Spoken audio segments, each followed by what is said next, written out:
Assalamualaikum warahmatullahi wabarakatuh. Perkenalkan, saya Sucara Nisa dari program studi Ekonomi Pembangunan dengan NIM 220231100086 dari Fakultas Ekonomi dan Bisnis Universitas Trunojoyo Madura.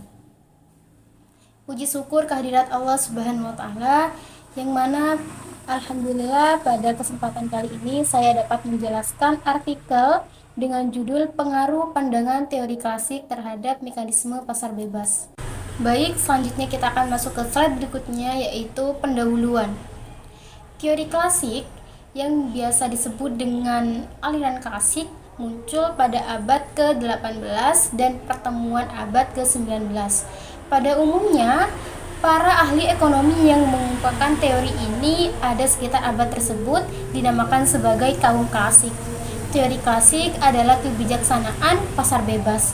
Pakar ekonomi klasik meyakini adanya perekonomian persaingan pasar bebas yang secara otonomis bebas dari segala campur tangan pemerintah. Yang akan memaksimumkan pendapatan nasional adalah tangan-tangan yang tidak terlihat.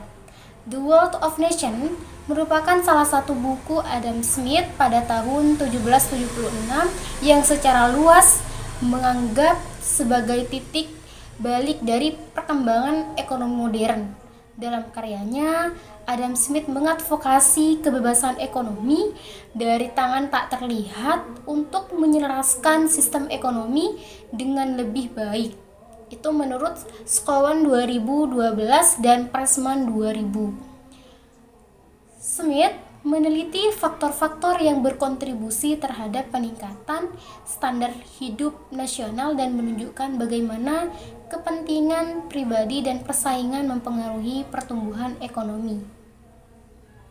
Adanya teori klasik ini memiliki manfaat yang cukup besar bagi negara, perusahaan, dan juga masyarakat, yaitu pertama, untuk meningkatkan pertumbuhan ekonomi, yang kedua, mempermudah pembagian kerja dalam struktur manajemen, dan yang ketiga yaitu untuk membantu keseimbangan pasar dan lain sebagainya. Banyak manfaat yang dimiliki mazhab klasik ini sehingga membuat berbagai negara yang menggunakan teori ini. Slide berikutnya yaitu metodologi penelitian. Diperlukan sebuah metodologi dalam mewujudkan penelitian ini, dan peneliti memilih metode literatur dengan pengumpulan data sekunder berupa referensi artikel yang telah dipublikasikan dalam jurnal-jurnal yang terindeks. Dalam melakukan studi literatur, peneliti memanfaatkan berbagai sumber informasi yang tersedia termasuk database seperti Scopus, Google Scholar, dan PubMed. Untuk mempermudah dan mempercepat proses pencairan dan analisis studi literatur, peneliti juga dapat menggunakan perangkat lunak seperti Publish or Perish.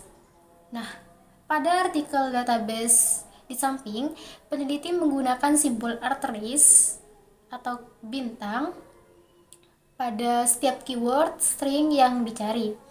Simbol asterisk digunakan untuk menandai penulis yang berkontribusi secara signifikan dalam sebuah karya ilmiah atau riset. Nah, simbol asterisk ini biasanya ditempatkan setelah nama penulis yang berkontribusi dengan tingkat yang lebih tinggi dibandingkan dengan penulis lain dalam sebuah publikasi. Penelitian ini diatur melalui studi tahun 2022 sampai 2023. Berdasarkan tabel tersebut, kalimat yang sering muncul dalam jurnal di atas terdapat 5 kalimat. Yang pertama yaitu free market, market mechanism, terus market economy, classical economic influence, dan Adam Smith touch. Kalimat tersebut merupakan keyword yang peneliti gunakan karena berdekatan dan berkaitan dengan jurnal penelitian. Nah, berdasarkan proses penyaringan, penelitian tersebut mengumpulkan data sebanyak 1622 publikasi. Selanjutnya, pada slide berikutnya yaitu data pemetaan bibliografi. Pada gambar Di samping ditemukan 6 klaster, artinya satu klaster memiliki beberapa irisan yang dianggap dekat oleh aplikasi.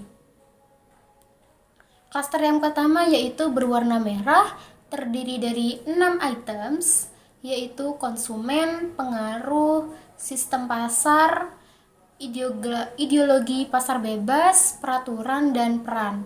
Lalu yang klaster yang kedua berwarna hijau, terdiri dari 6 items, demokrasi, perkembangan, pasar bebas, pemerintah, kertas, dan dunia. Lalu klaster yang ketiga yaitu berwarna biru tua, terdiri dari 4 items, yaitu ekonomi, kerangka, mekanisme pasar bebas, mekanisme pasar. Lalu klaster yang keempat berwarna kuning, terdiri dari pendidikan yang tinggi, produksi, dan pasar. Lalu klaster yang keenam berwarna ungu, terdiri dari 2 item, yaitu artikel dan mekanisme. Sedangkan klaster yang keenam berwarna biru muda, terdiri dari 1 item, yaitu masalah. Baik, masuk ke slide berikutnya, yaitu pemikiran kaum mazhab klasik. Pemikiran kaum klasik atau mazhab klasik dengan tokoh Adam Smith mengenai masyarakat prinsipil tidak berbeda dengan filsafat mazhab fisiokrat dari suatu metode alamiah, keseimbangan yang bersifat otonomis di mana masyarakat senantiasa secara otonomis akan memenuhi keseimbangan pada tingkat full employment sehingga berasaskan pada pengaturan mekanisme pasar. Baik, pada slide berikutnya kita akan membahas tentang pemikiran Adam Smith. Adam Smith berpendapat bahwa pemerintah tidak boleh terlalu mengintervensi pasar dan mendukung campur tangan seminimal mungkin dari pemerintah dalam perekonomian. Dan juga Adam Smith berpendapat bahwa invisible hand yang dapat membawa keseimbangan pada perekonomian. Lalu yang kedua yaitu Adam Smith berpendapat bahwa pembagian kerja atau pembagian spesialisasi diperlukan untuk produktivitas kerja.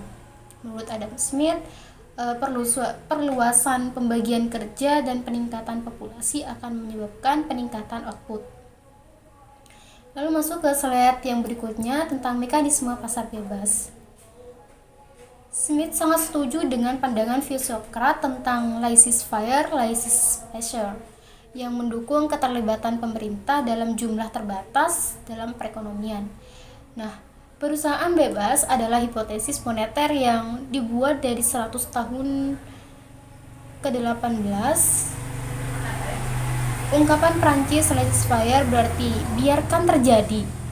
Menurut teori laissez-faire, pemerintah tidak perlu ikut campur dalam urusan rakyat karena dia perlu bahwa ekonomi harus dibiarkan berfungsi normal tanpa campur tangan pemerintah, karena tangan tak terlihat pada akhirnya akan bekerja untuk memulihkan keseimbangan.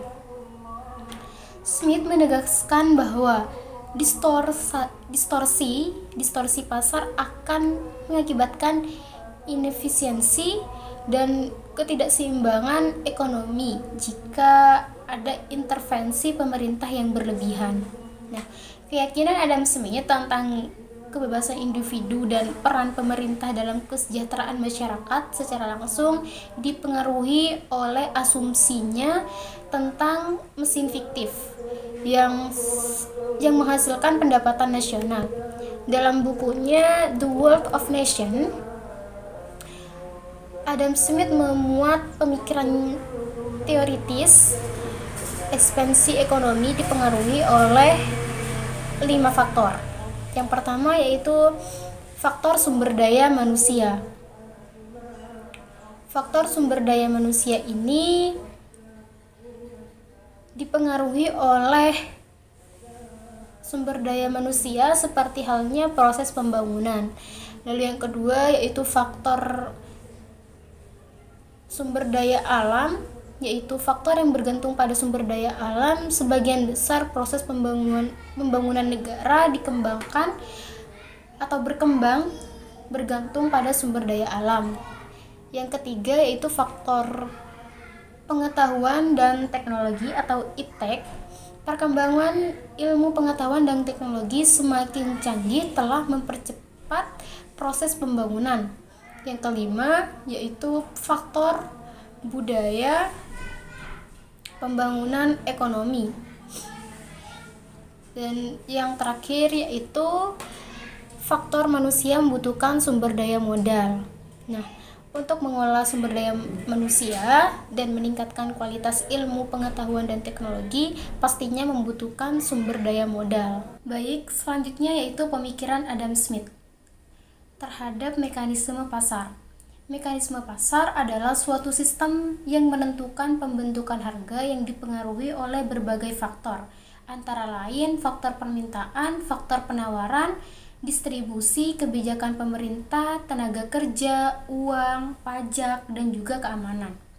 Prinsip moral berikut harus diikuti selama prosedur ini supaya terwujud, yaitu kejujuran, integrasi atau integritas, keadilan, dan permainan yang adil.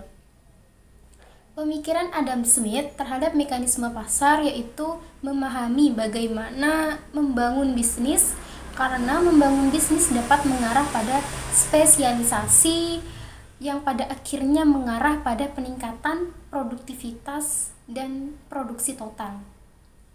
Yaitu yang pertama, karena sistem ekonomi liberal atau sempurna digunakan untuk mendukung pluralisme guna membantu pertumbuhan ekonomi. Lalu yang kedua yaitu perekonomian dapat dilakukan dengan beberapa hal seperti harga produk. Lalu yang ketiga yaitu dalam hubungan bisnis internasional. Nah, dalam bisnis internasional dengan bangsa yang sama saja. Baik, kita masuk ke bab yang terakhir yaitu penutup atau kesimpulan.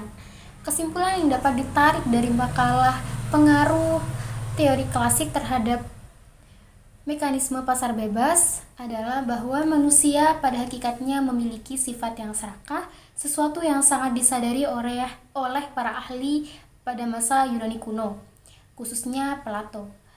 Karena bahkan sebelum Adam Smith lahir, ide dan teori yang dia kemukakan dalam bukunya The World of Nations sudah ada sebagai ide atau teori yang dari para pemikir yang kuno.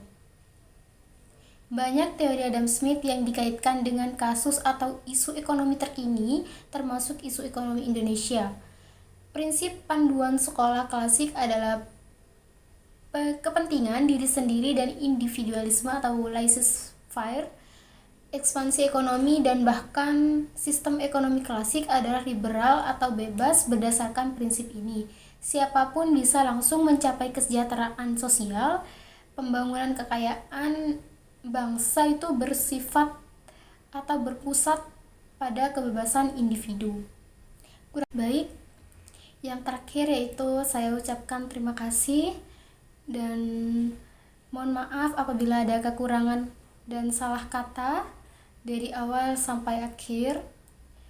Kurang lebihnya saya mohon maaf. Wassalamualaikum warahmatullahi wabarakatuh.